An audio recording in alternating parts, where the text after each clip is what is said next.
akhir-akhir ini secara amdan itu memperbanyak.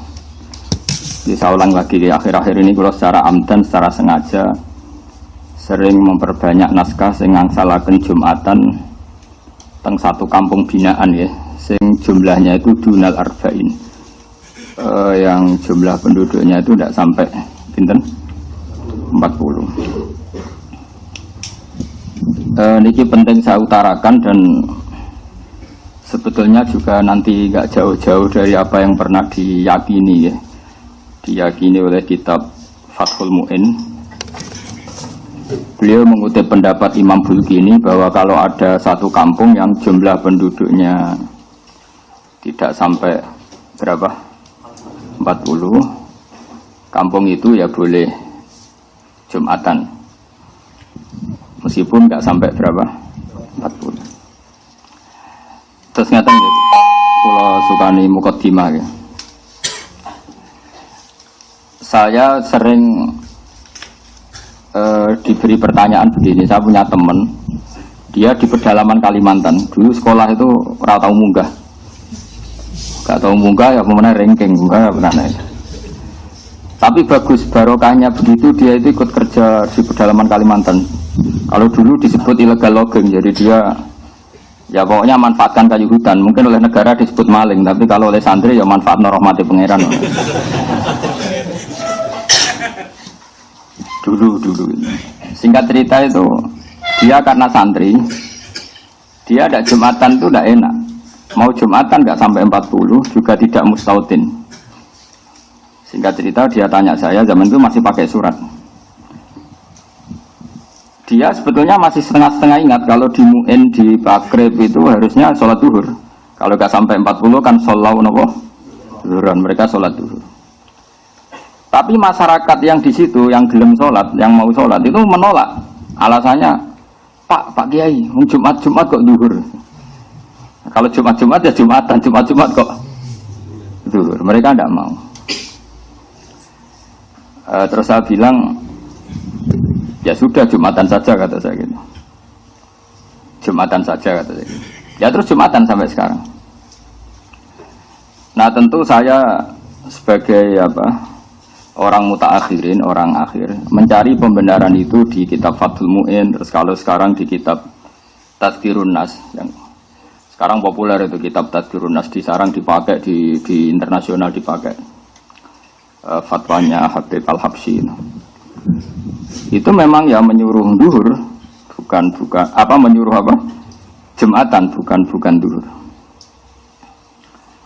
Nah ini nanti saya bacakan ya, ini kalau di Mu'in halaman 40. Nah ini taswirul masail atau taswirul masalah saya utarakan dengan takbir yang mudah kita dapat, yaitu di Fathul Mu'in.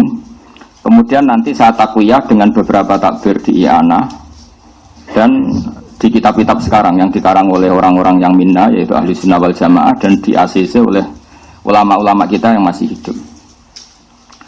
Ini kalau wajah, kalau yang di Mu'in itu ikut qauluhu bi arba'ina, halaman 40 yang qauluhu bi arba'ina. Mun panggih halaman 40 sing qauluhu bi arba'ina. Wa thaniha wuquha bi arba'ina mimman tan'aqidu bihim al-jum'ah. Mun kepanggih nggih.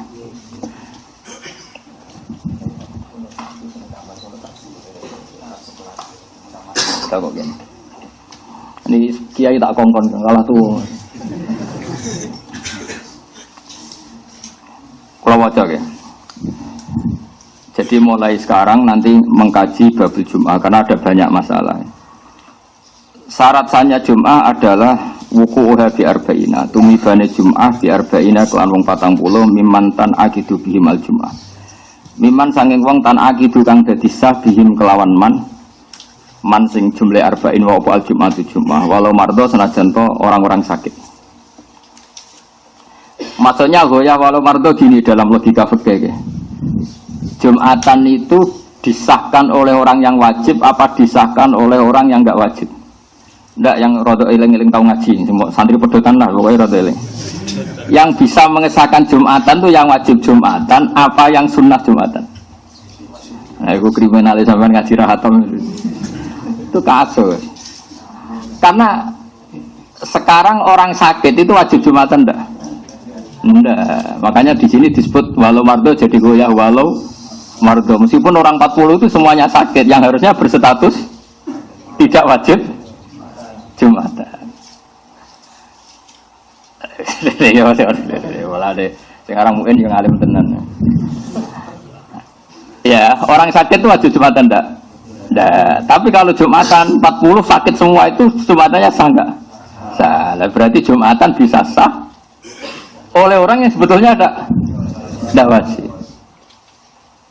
Mulanya tiga goyah walau mardo, meskipun yang 40 itu semuanya sakit, karena mardo itu jamaknya marid. Jeleng Muhammadani Alfiyah.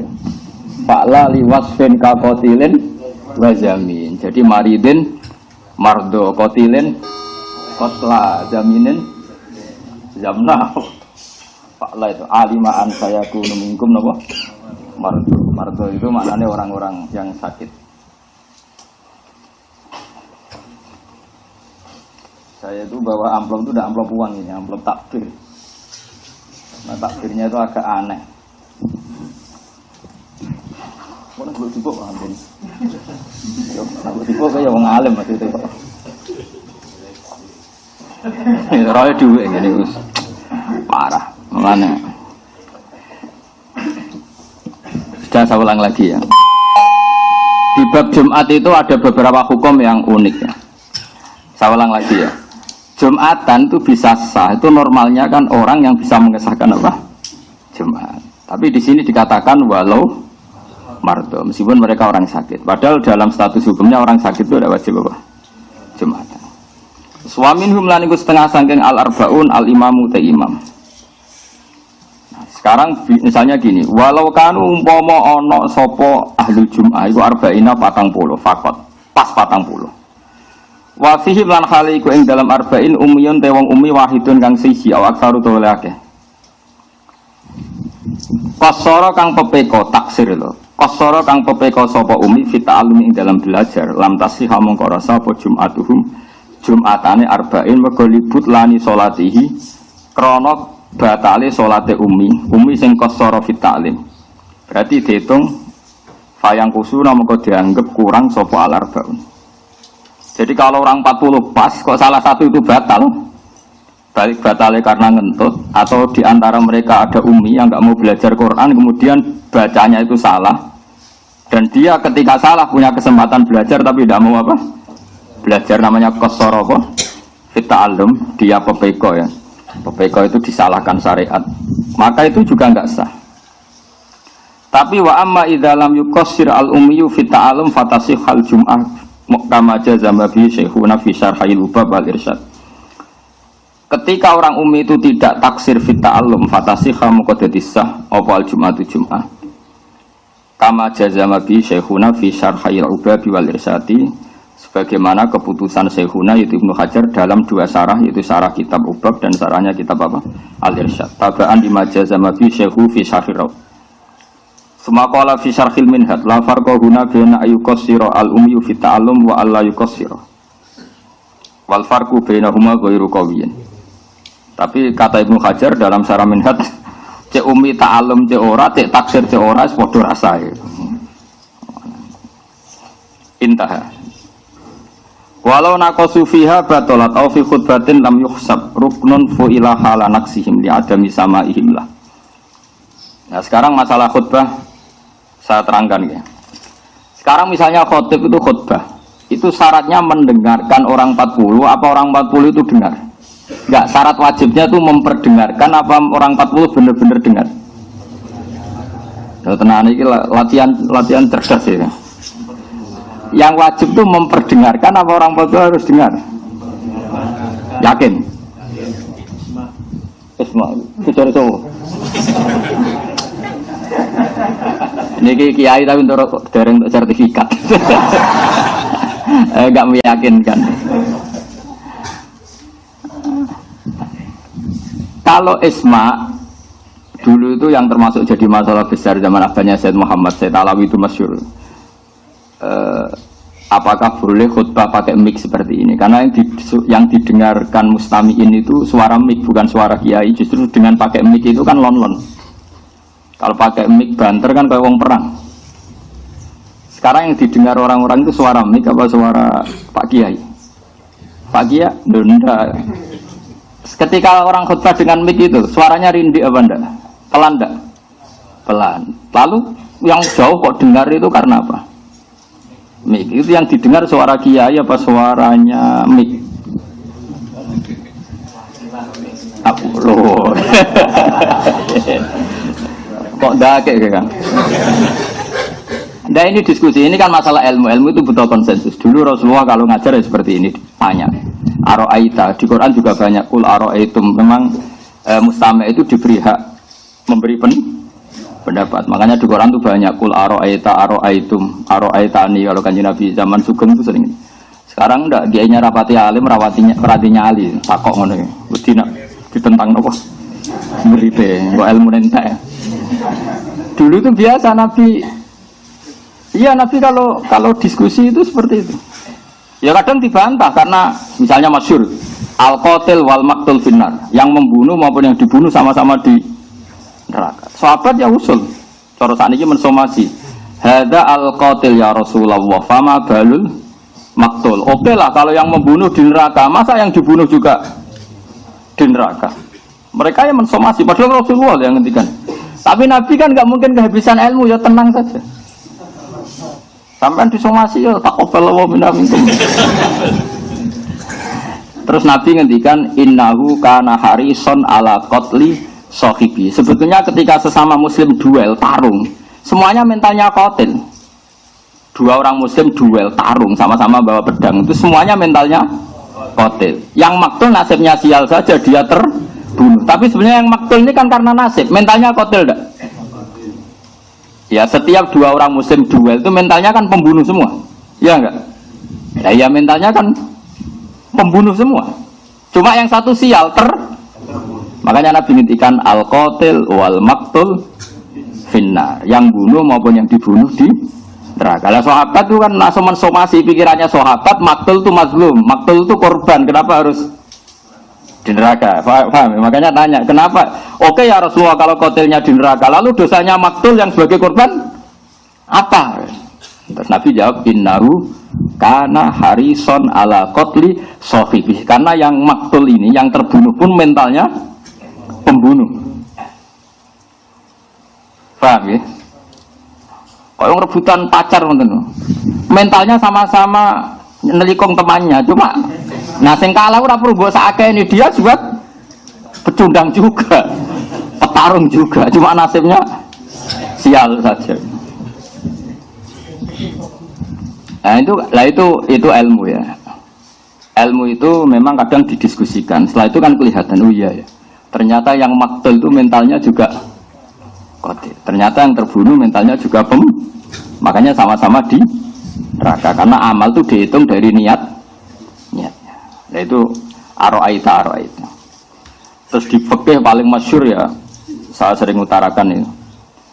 Beberapa sahabat tuh saking nggak punya uangnya, pelem itu cek pentil ya didol, kurma cek pentil ya didol, cara semongko dereng mateng tesih plonco ya didol, dan itu kebutuhan ekonomi. Singkat cerita ketika Nabi rawuh ke Madinah, tradisi orang Ansor masih seperti itu. Padahal Nabi inginnya jual beli itu gak ada yang boleh rugi, baik ya gak boleh rugi, mustari juga gak boleh. Nabi melarang itu besar-besaran, nggak boleh seperti itu, nggak boleh, itu horor, itu menipu. Mereka bilang ya Rasulullah ini kebutuhan kita sudah butuh uang, maka kita butuh menjual meskipun qabla budui sholahiyah, sebelum nampak baiknya apa? Tamroh tadi, tamroh atau samroh ya, samroh saja yang umum apa? Makanya samroh itu apa? Buah. Tapi kita sudah butuh uang. Itu Rasulullah itu luar biasa. Cara membuat logika langsung mereka dibalik. Aro'aita in mana Allahu at-tamra fa bima yastakhillu ahadukum mala akhi. Bagaimana kalau Allah kemudian menghancurkan mangga itu atau semangka itu atau apa saja, ijek pentil ceblok kabeh, ijek plonco wis gak dadi semangka kabeh, kowe wis kadung nampa duwike kancamu sing tukune tuku semangka. Sekarang tengkulak itu tuku pentil apa tuku pelem? Ayo jawab. asumsi harganya itu harga pelem apa harga pentil? Pelem. Dengan asumsi pelem wani nebas 2 juta. Nah asumsi ini pentil 200.000 kan. Sing doyan pentil sapa apa digawe makjun tapi cilik-cilik duntal. Ndak sama tak wari fikih waras ini gitu. Tak latih. Pentil kok gedene sak menten pentil pelem. Ketika sak pelem dituku 2 juta iku tuku pelem atau tuku pentil? Nah, bae ini wis menjual, alasannya ya wis butuh duit. Butuh duit ora gua alasan, Kang. Agar wong yo. Wong mati wis mati wae jek ngel-ngel wong biayai nek jenenge wong manusa. Mesti kabeh wong butuh duit, meh mati mawon. Oke. Berarti belinya pelem apa pentil? Pelem regane 2 juta kok. Nek pentil 100.000 wae. Ora payu. Wae sampean tak kei pentil pelem kabeh. Isane diuntal, Kang. Dipangan yo kecut. Nah, kata Nabi menyadarkan orang Ansor, kalau kamu beli dengan harga, kalau kamu jual dengan harga pelem, kemudian pentil itu kena angin ceblok kabeh.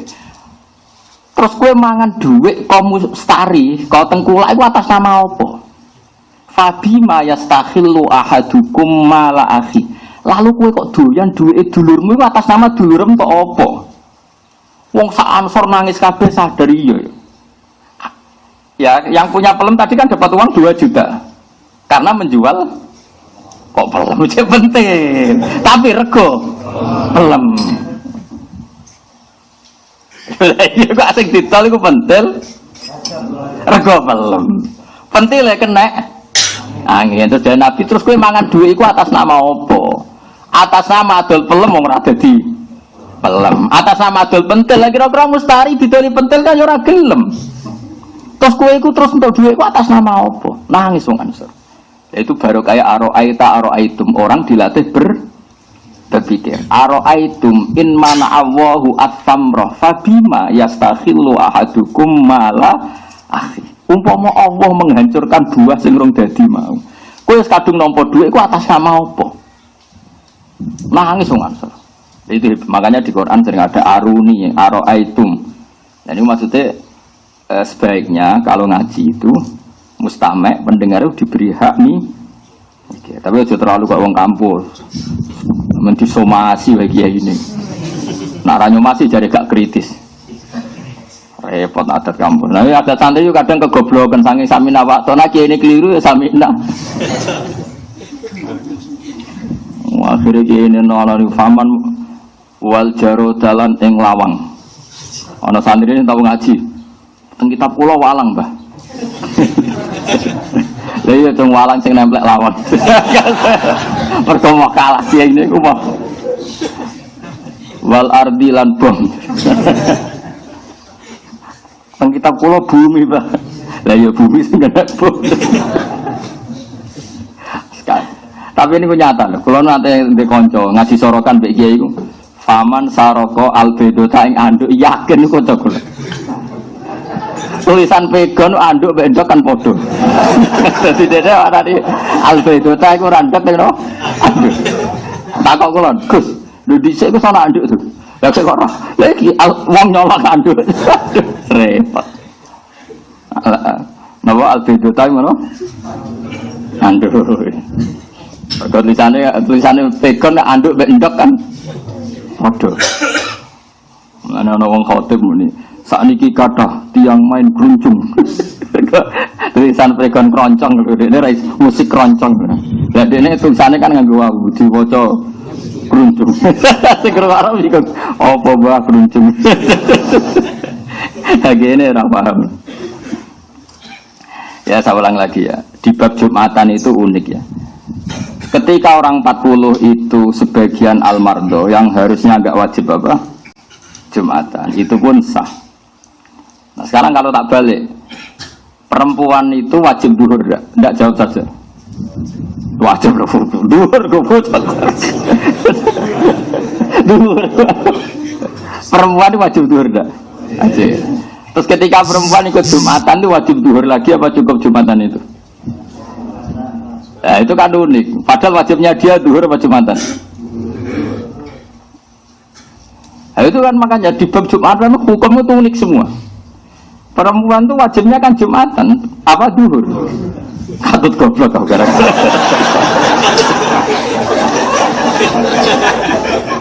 Dari rekomendasi. Ya tadi pakai aroita, tidak apa?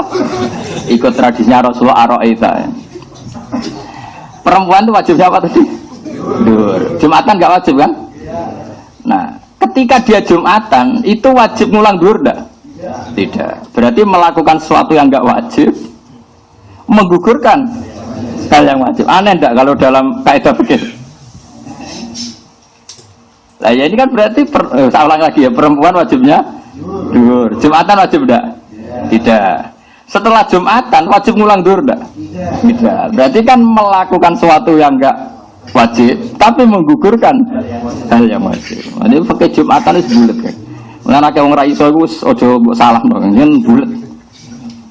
Ya hukum Jumatan banyak yang unik. Alasannya apa di sarah-sarah fikih itu? Alasannya gini dok. Li annal Jum'ata asqatat al fardhu anil kamilin. Fali an asqatat an ghairil kamilin awal. Alasannya ngono dok. Jumatan adalah ibadah yang keren ya. Orang-orang yang sempurna, maksudnya sempurna itu akil, balik, rojul. Sebenarnya rojul, akil. Ini kalau dalam fikih disebut rijalan kamilin. Orang-orang sempurna. Mulai sing priwon apa sempurna. Lanang tenan Pak Basori Mas priwon. Ora kaya Hamdani ini. Oh, orang wedok kurang lanang sama aja. Ya, Jumatan itu ibadah yang hebat. Mergo li annaha asqatat al fardhu anil kamilin. Maksudnya fardhu zuhri anil kamilin. Jumatan itu ibadah yang bahkan menggugurkan fardunya zuhur dari orang-orang yang sempurna. Pak Basori, Pak Basri, Pak Ali, Pak semua ini kan coba kamu ini zuhurnya gugur semua enggak? Gugur karena melakukan. Kalau orang-orang sempurna saja fardunya bisa digugurkan oleh Jumatan, apalagi orang yang enggak sempurna, yaitu perempuan. Jadi logikanya bukan logika ya tadi wajib tidak wajib, tapi li'annal Jum'ata itu asqatat al fardhu anil kamilin fali'an tasqutu an ghairil kamilin min babi napa aula. Kata Jum'atan itu bisa menggugurkan wajibnya zuhur dari orang-orang yang sempurna, apalagi orang yang tidak sempurna, malah buyute gugur. Itu logika yang dibangun orang fikih. Tapi tentu kita ngikuti tradisi guru-guru kita. Biasanya guru-guru kita itu rondo-rondo anti nak wong wedok napa? Jumatan. Saiki ning kota trennya Jumatan. Jadi ya repot. Sebenarnya kalau zaman Nabi itu perempuan itu sholat terbaik di rumah. Tapi sekarang kan nggak mau juga di rumah. Ora bojone terus kan yo bosen. Seneng metu. Sholat lah seneng apa? Itu. Seneng bojone.